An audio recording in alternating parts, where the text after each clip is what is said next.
Oh. Scared them all off then. There's been no birds at all in our garden, and we started feeding them and encouraging biodiversity in the soil and insects, wild areas. Put some corn out. No, quiet, Rose. I look at all the birds now, can you see? Hi, Rose. How you feel? Wait, now seeds. I'm okay, I just got children back. Yeah. Feeders. Oh, I think they just heard me. If you look up on the fence, Huh?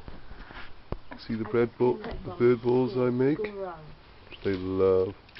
Yes, And they swarm all over. I'm trying to take some pictures of them swarming over those bird feeders, and I'm going to do a video how to make them. So you can encourage nature, even